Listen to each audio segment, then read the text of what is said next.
Hi friends, it's Kayla. Today we're going to explore together this paid book recommendation service I just stumbled upon. In filming another video, which I'm now scrapping, where I try out all these different book recommendation services, I discovered this one called mytbr.co, which was created by the people at Book Riot. I didn't know this thing existed.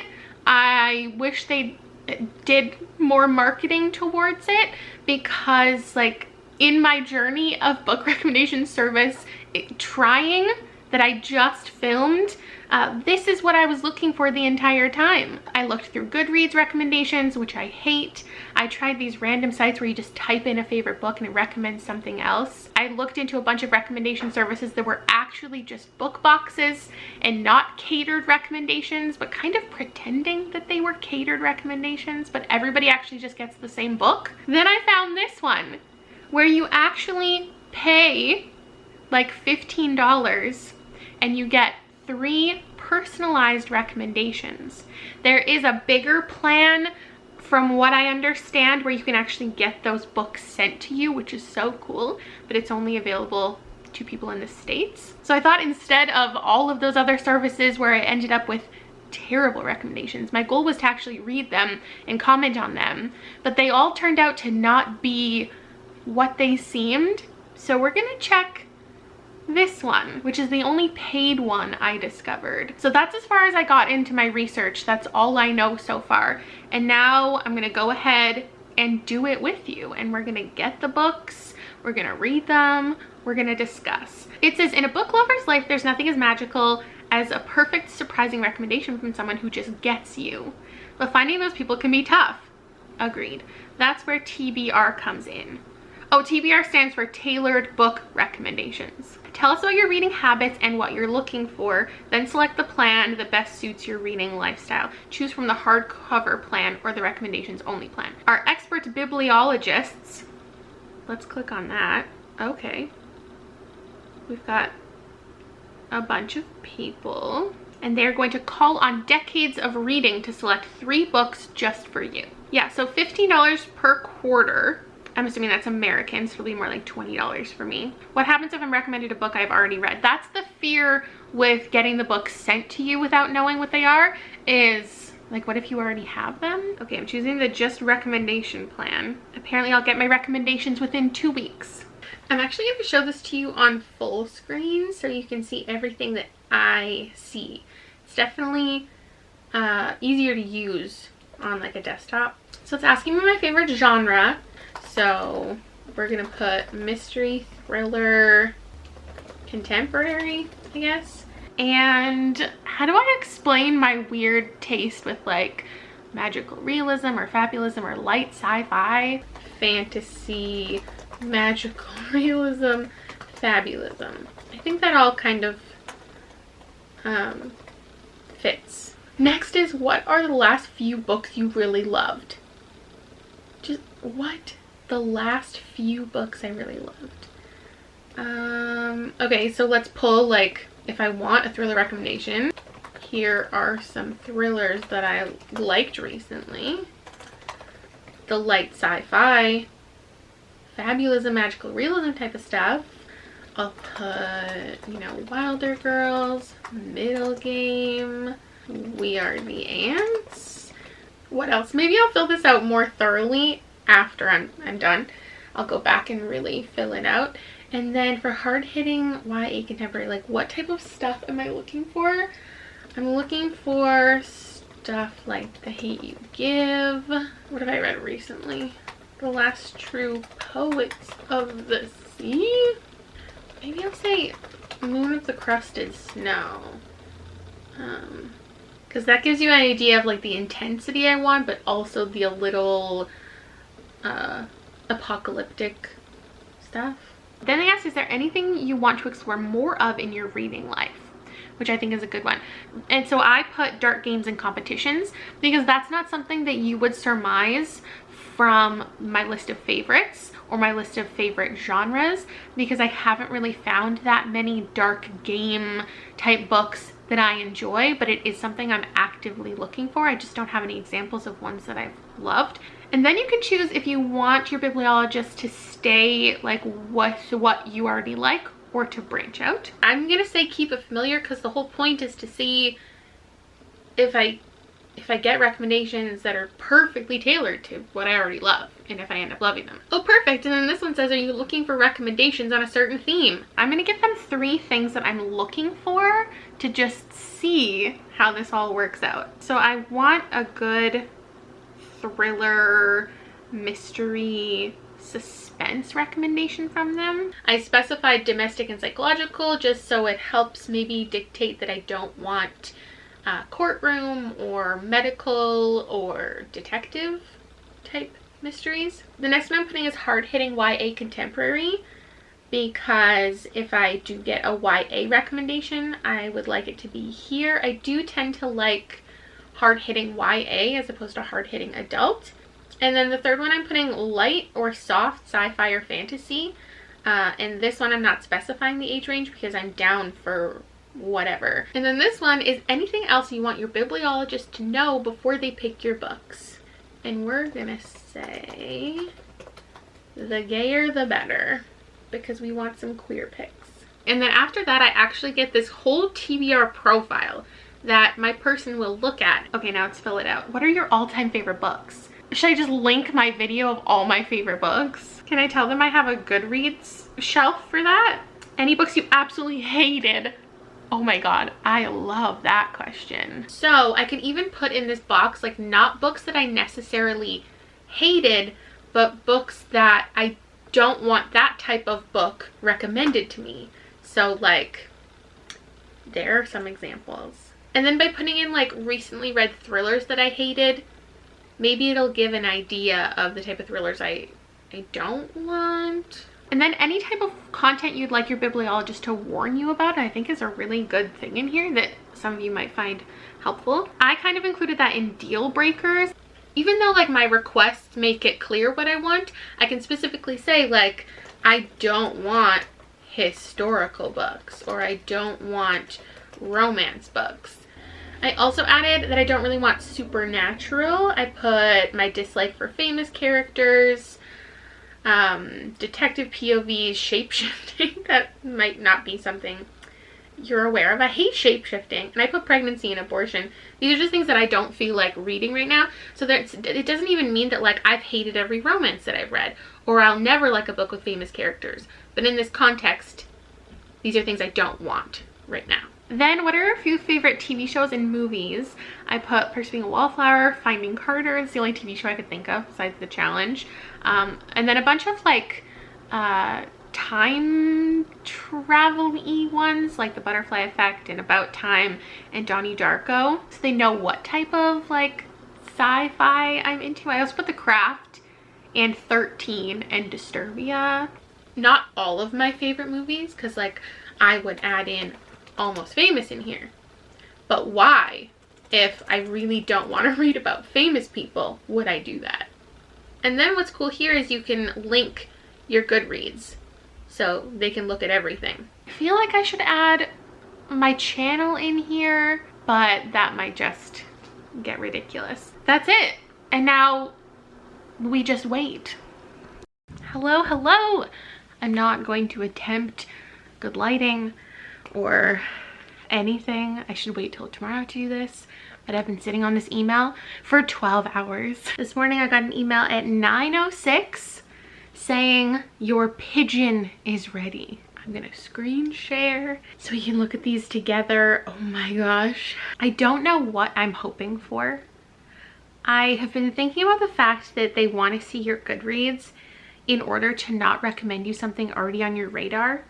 But in my case, I would like, you know, one of the recommendations or all of the recommendations to be things I've already heard of and I'm already interested in. It took 10 days for this to come, which is kind of perfect in my mind because they said 2 weeks.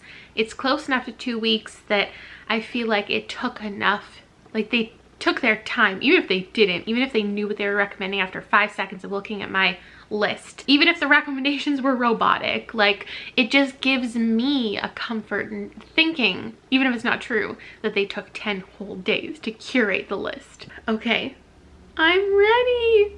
Your bibliologist has searched the shelves and selected 3 awesome new additions to your TBR. Open your letter and get ready to get reading. Oh my god. Oh, okay. Ah! I already saw both of them. 2 of them. Okay. Hi, Kayla. I'm excited to offer you 3 picks I really hope you'll love. A hard-hitting YA, a great lightly speculative novella that is hella gay, and a YA mystery that has plenty of twists and turns. Okay. Apprehensive about the YA mystery, but I'm Not Dying With You Tonight by Jilly Siegel and Kimberly Jones. Lena and Campbell couldn't be more different. Lena is black, outgoing, and has friends and a boyfriend she loves. Campbell is white, shy, and knows no one in her new school. When a moment of racial aggression at the high school football game leads to an all-out riot in their neighborhood, Lena and Campbell are thrown together and must rely on each other to get home, even if they're strangers. Plot twist. Hold on. I already own it. I cannot remember how I originally obtained this. It's an ARC. It came out in October 2019, but I do know it was an unsolicited ARC. I'm not sure if it came straight from Source Books Fire or if this was in like, could it have been a Raincoast book box? This is definitely fair because it wasn't actually on my Goodreads TBR. It never made it there. Just on my physical TBR. So this is kind of best case scenario. They recommended something that I am moderately intrigued about, but don't know enough about that like I've already decided like I have to read it or I never want to read it. And I already own it. Like, amazing. The next book I'm pretty sure was a brand new release. If not, I have seen this mentioned a lot recently and like seen the title a lot because the title's really familiar. It's called Upright Women Wanted. And I think it's like a feminist kind of thing, but I don't really know what it is. It's by Sarah Gailey. I'll show you the cover in a minute. It says, okay, at first glance, I will acknowledge that this book looks like a historical Western, but I promise you it's not. It's actually set in the future. Oh, after the collapse of society as we know it. With limited resources, librarians travel by horseback to towns in the American West to deliver state-approved reading material. Esther decides to join them rather than face an arranged marriage, and she discovers that these moral, upright women are actually very queer and very much a part of the resistance. What is the cover? Oh, it's kind of not something that grabs my attention. I don't know that I would have picked this up on my own. Okay, and the last one.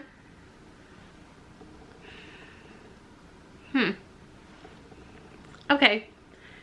It's Two Can Keep a Secret by Karen M. McManus. This is actually such a good choice because I'm forced to read it now and can actually form an opinion. So let me read this and then I'll discuss. Ellery and Ezra are headed to their grandmother's house. I don't actually know what this book is about. I just am not particularly interested in this author. Not because of them, but just because of a previous book. Their mom checks into rehab and they're not pleased about it. They've never met their grandmother since their mom left home as a teen shortly after her twin sister disappeared. Now Ellery and Ezra are learning more and more about their aunt's disappearance and the strange events surrounding it, and when a teen girl goes missing, it becomes clear that history is about to repeat itself. Okay, so that's Two Can Keep a Secret. I did read One of Us is Lying and I did not like it. / did not appreciate some of the tropes it fell into and some of the representation. I weirdly like this recommendation because they obviously had no way of knowing that, and this is kind of an easy recommendation. It's a popular, regularly talked about current YA title. All I can do from here is collect these books. I already have one going and discuss a little bit more. Okay, I'm a little shook right now. I just went to my local independent bookstore to grab this and it's so small. I had no idea it was this small. For $30? Okay, it's fine. All right, I got all 3 books. We're in my kitchen because we're gonna be vlogging just my life this week while I read these. Essentially, the experiment part of this is over, so some of you may leave, because the thing is, no matter how much I like these books, that's not in their control. It's the recommendations themselves that is the test of this service. and I think they succeeded. They did everything that I asked for, and the thing is, I feel like I could have been more specific in any regard. I think if I specifically wanted an adult thriller, I could have said that and they would have given that to me. But since I just gave them some parameters, I mean, they hit everything. I really think this is a good mix of popular stuff. Like, this has 38,000 reviews on Goodreads. It was in the Goodreads Choice Awards. This is a easy kind of pick. This one has 8,000 reviews currently on Goodreads. It obviously had a marketing campaign behind it already because it was sent to me. This isn't a book that everyone will have heard of, but if you're very well versed in book releases, especially YA, you probably would have heard of this. It's not from one of the big 5 publishers, while these two are, so we didn't get all like the most popular easy picks. And then this one only has 3,000 reviews on Goodreads, but it's a brand new release. This definitely has a marketing campaign behind it too, because I've seen this mentioned a lot.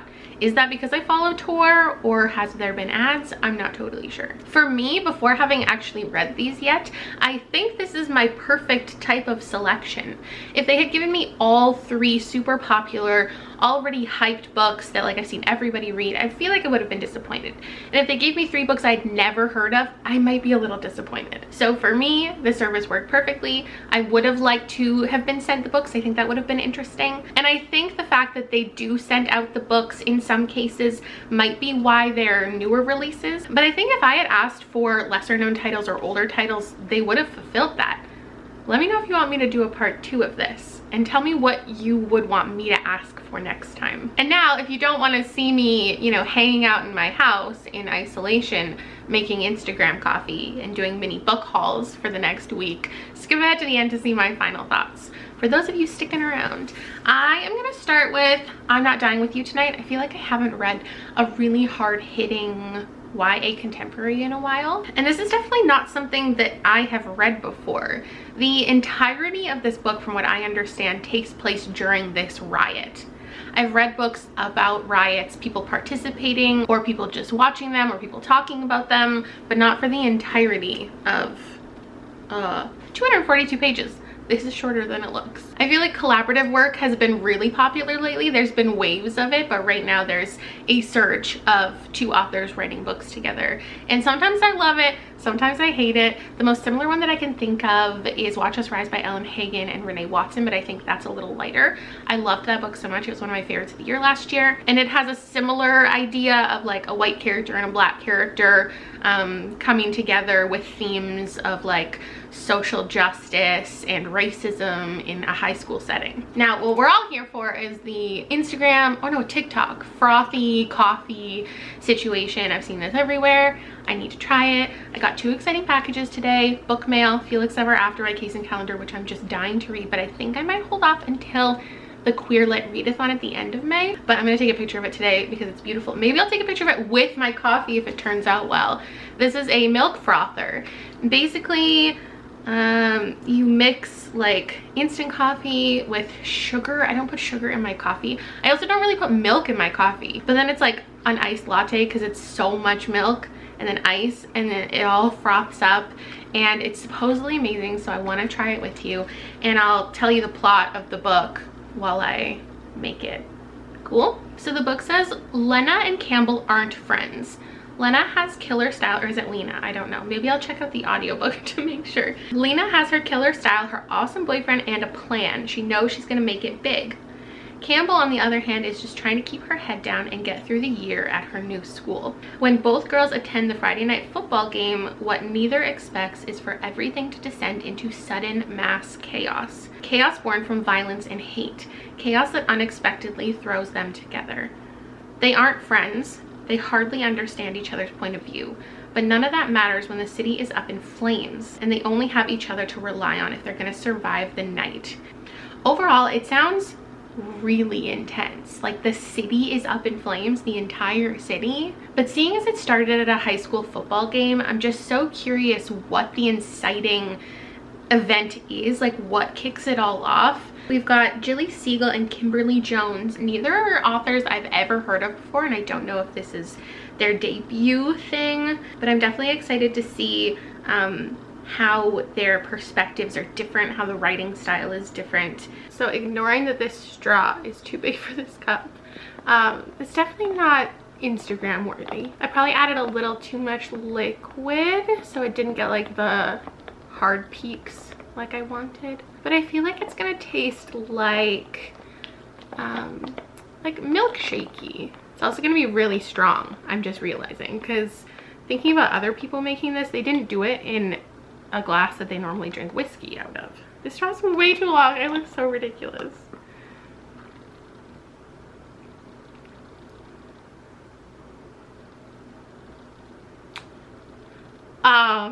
Ignoring the fact that the flavor is very instant coffee, this is fucking good. Oh my god, I'm so glad. I've seen everybody like making this TikTok inspired coffee and everyone's like, oh, it's not as good as I thought. This is exactly what I thought it would taste like.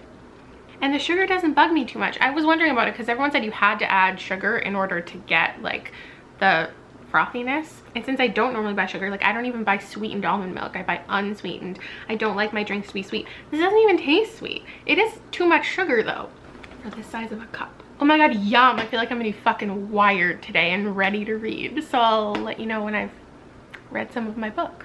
So this is definitely a read in one day kind of book. It's full action, not a lot of exposition, pausing to reflect. It's just like they're in a riot. I don't really understand, to be honest. Like, I don't understand. I've never been in a riot. So like, they were at their school.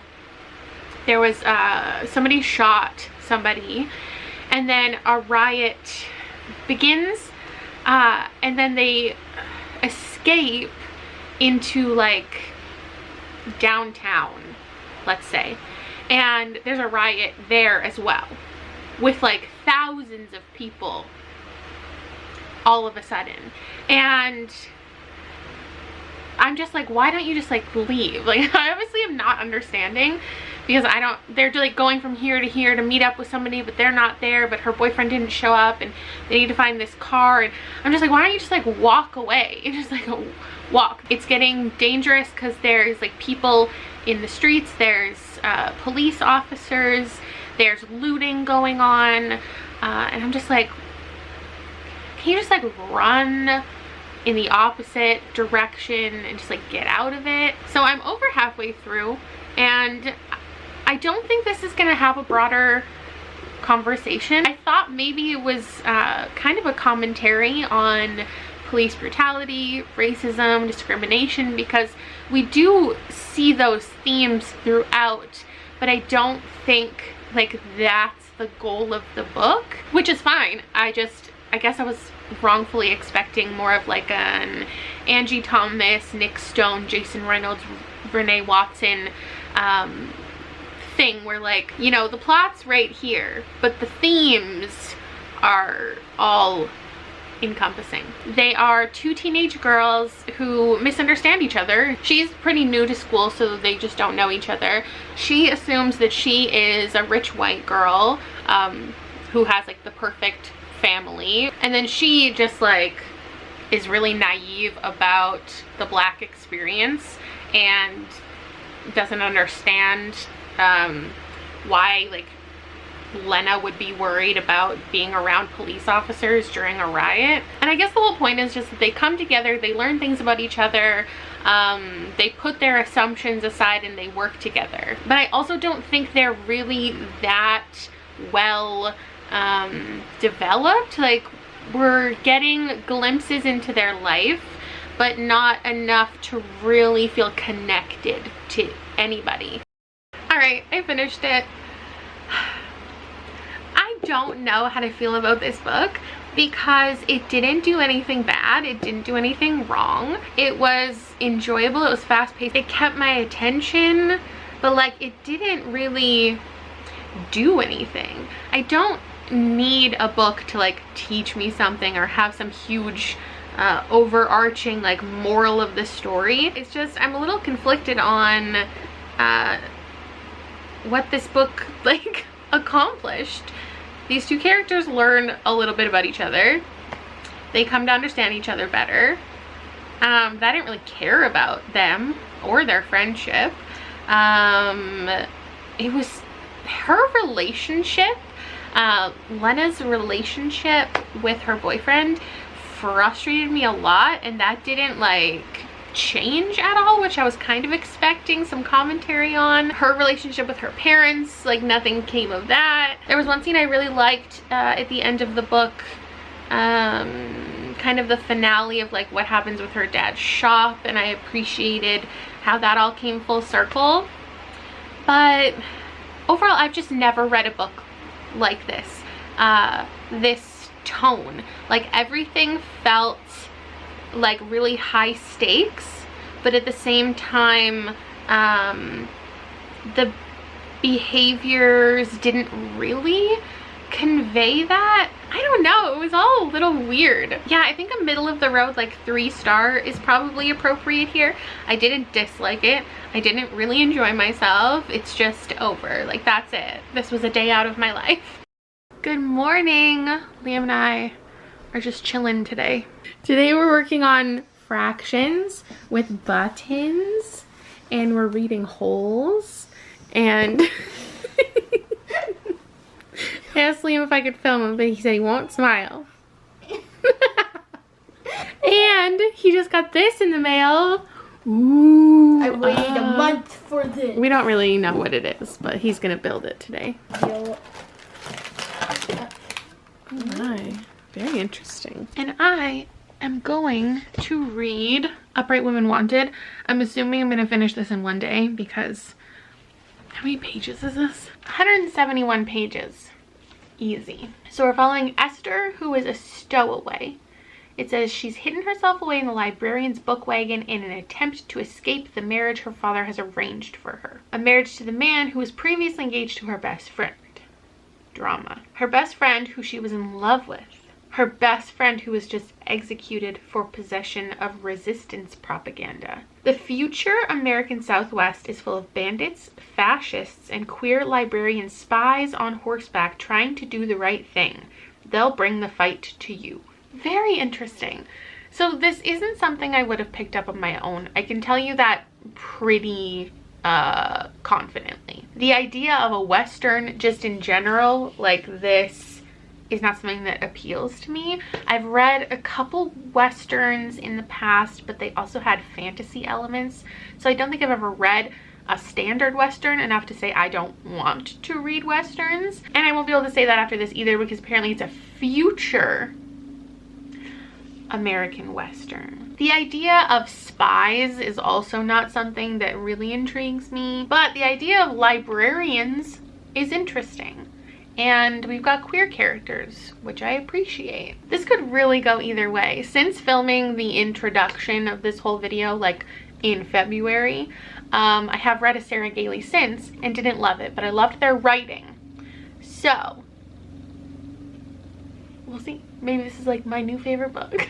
This quote right here is really powerful. So we have a main character who I think is gonna end up being the love interest, I just get that vibe, named Cye, C-Y-E, and they go by they, them pronouns. And they ask Esther if she's ever met someone who uses they pronouns. It's not safe to be they in town, no more than it's safe for Bet or Lida, who are the other two main characters, to be anything but librarians who happen to ride together. They're in a relationship and they're both women. When there's people around who we don't trust, we let them think we're the kinds of people who are allowed to exist.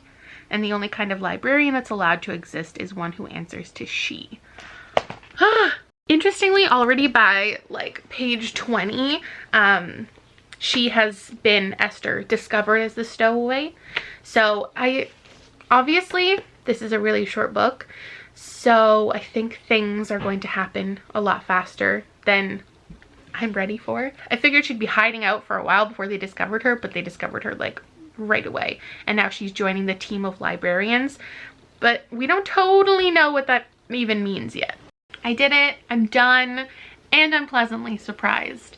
So I feel like if I looked at reviews about this book, I would probably see a lot wishing this book was longer. I think this is really for people who already like short books, short stories, novellas, because you just have to get used to the fact that you're not supposed to have the most developed characters or plot or scenes, etc. For what this is, I really enjoyed it. I'm giving it 4 stars overall, and I'll tell you why. As far as a book about queer characters, 5 stars. We had some diversity amongst our queer cast. I think it said some really good things. It made good points. It had great, healthy conversation. As far as a book about bandits and spies, I think it was top notch as far as what I want from a book like that. That didn't dip too much into like the whole system and the political intrigue, as well as a story about resistance and change. I think that totally worked too. Now, what does not get a 5-star is the librarianism of it all. If you're picking this up for a book about librarians who are badass, I don't quite know that that's what you get, because they're not actually really librarians. Like, they kind of are, but being a librarian is more of like a front. Like, they're actually spies, right? And bandits, and they have these other things that they're doing under the guise of being librarians. And I just wanted some more like book content. The main character basically wants to join the librarians because they are this resistance, and they're handing out these materials and they're educating the masses, but it didn't really focus much about that at all, and I wanted it to. I still don't think I'm gonna pick up any more westerns or books that have the word bandit in the description, because it's just not what I'm like typically looking for. But for what this is, I enjoyed myself. I thought it was fun. I thought it was sad. I thought it was interesting. Maybe I would also wish for a little more like development as far as the idea that this is a future setting.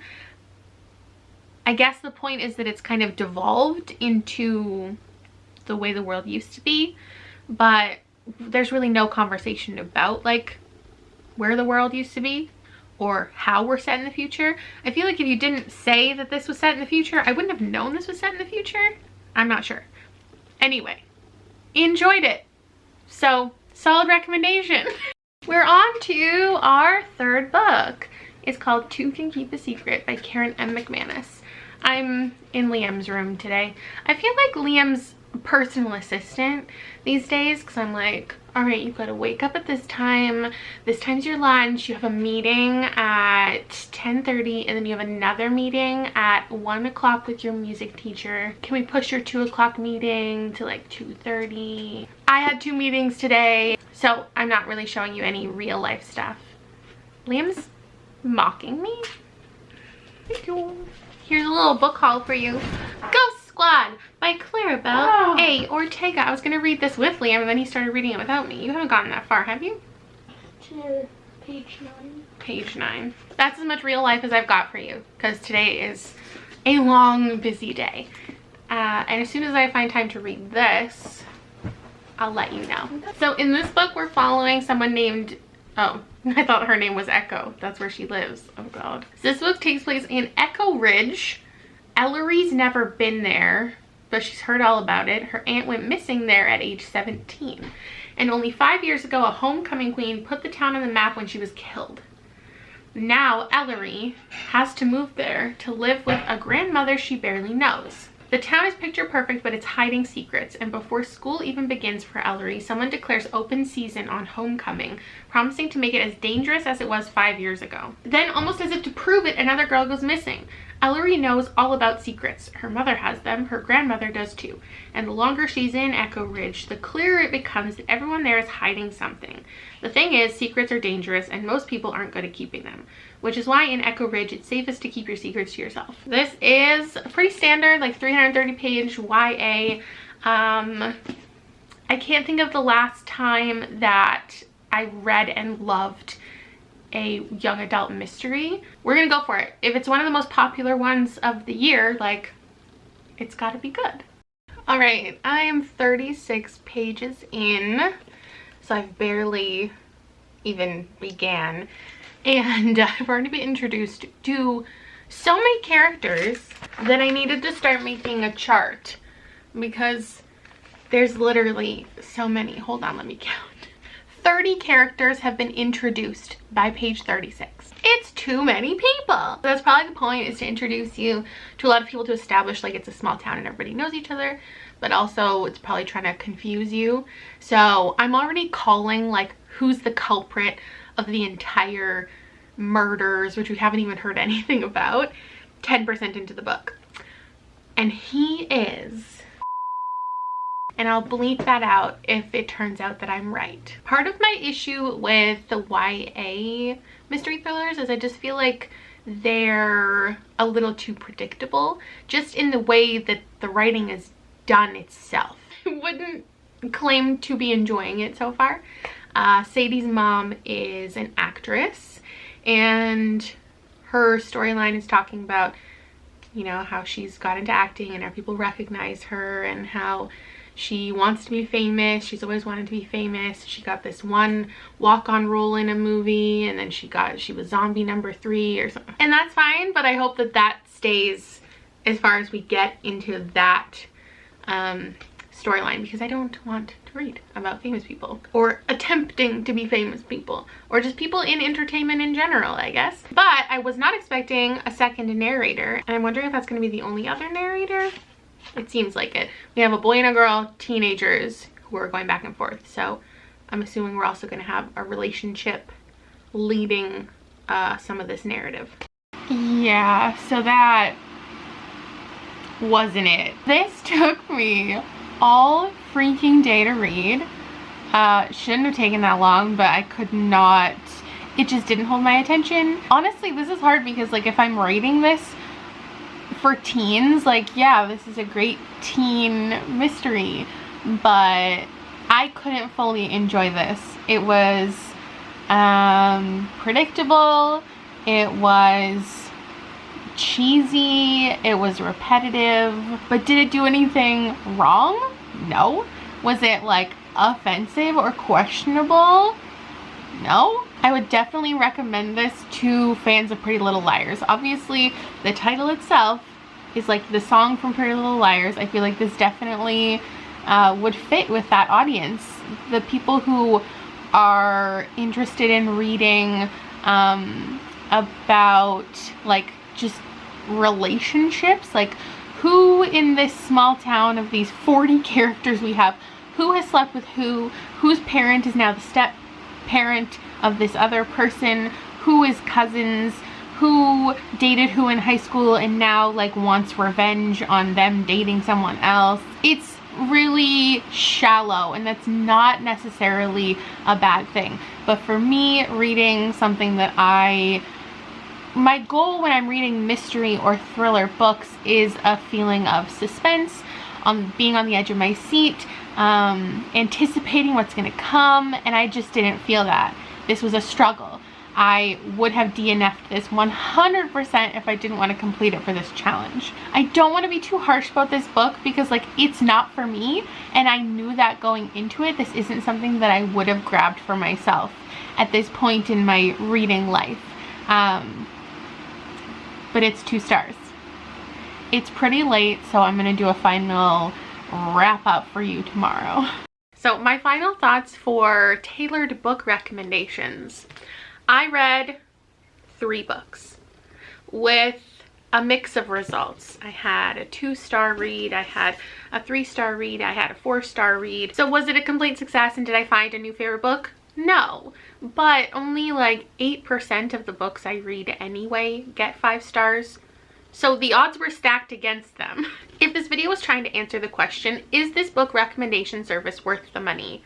I don't think I would have a solid answer, but that's not even what I was trying to do. I just wanted to show you the experience and feel this experience and just know what the process was like. Is it worth the money? For me, yeah, because it was fun and I have content and I read 3 books that I might not have otherwise, which is always fun for me. I can already anticipate a lot of comments saying that this is a waste of money, saying that why don't you just get book recommendations from BookTube? This is what the book review community is for. Get recommendations from somebody who works at a bookstore or your librarian. And all that is totally true and valid, but we also can't tell somebody that something that they spend their money on is wrong or shame them for it. So if somebody wants to look into this book recommendation service, if they have a disposable income, if they have money to spend on this experience and they want to, that's cool. But if you're somebody who has limited funds and is very already purposeful with the books that you purchase, this service isn't for you. I wish that I could comment on the other plan where they send you the books. And there are definitely ways I could work around this. I could have got them sent to a friend in the States and then had them shipped to me. Because I can tell you without a doubt that if this process had been the exact same, like I had done it the exact same and they had done it the exact same, and I had received these books and paid full price for these 3 books to arrive in the mail, I would have been disappointed. But that's just because there's a lot more money involved, obviously, and you're going into it not knowing what you're paying for. It's a similar idea as a book box. There's a certain amount of risk that you're accepting when you pay for it. However, if I was spending more money on this service and I knew that I was buying 3 physical books, I would have probably filled out the whole questionnaire a little more thoroughly. So I guess that's my advice for anybody who is looking to sign up for this service. I'll put the link down below. I'm not affiliated with them in any way, obviously, but in case you want to sign up, the link is down there. It would be to really thoroughly fill out your profile if you are going to be sent the physical books, including connecting to your Goodreads profile and making sure your Goodreads profile is really well filled out, because I could have easily had a shelf that said, I already own this, or had a shelf that said, don't want to read ever, and this could have been on there. And then I'm sure there's a portion of the profiler survey or questionnaire or whatever it was that you could include a link to that specific Goodreads shelf. Personally, I think this service is cool and fun and interesting, and there's no harm in having it as an option because you're not obligated to participate. So it's cool that it is a thing if somebody wants to do it. I am willing to pay for an experience as opposed to just physical items. So overall, even though I didn't like find a new favorite book, or even though I had a 2-star whatever, it was an interesting time. I do wonder if they have looked into kind of having a middle ground option in their service where you don't get sent the books without knowing what they are. This video initially was inspired by like this fashion trend happening on YouTube where people sign up for, I think it's the Amazon personal shopper, and they get sent a bunch of things that are curated to them, but then they can pick and choose which ones they actually want. For me, I feel like there's just a little too much risk involved in not knowing what any of the books are going to be, which is why I guess they have just the paid service to begin with. And I do think the amount they're charging makes sense because there is somebody who's taking the time to look at all the information. They are a professional in the sense of these are people in the book community. These are people who might be or have been librarians and booksellers, bloggers, reviewers. And I do think it's interesting that they connect you with someone specifically and that you can like request somebody else to work with in the future. Looking back on my form, we can't deny that there's more I could have given them. And for what they took from my requests, I also appreciate that they gave me diverse titles. They gave me an Own Voices non-binary book. They gave me a book with a Black author as a co-writer. Even though I didn't directly ask for those things, I think that's something that you can tell that I would want by looking at my Goodreads. And it's just comforting to know that the people who work there are obviously giving thoughtful recommendations and do seemingly have a wide amount of experience to pull from with reading. Also, I need to acknowledge here that I'm a picky bitch, and there's no way to know what I'm going to like. I barely know what I'm going to like when I pick my own books.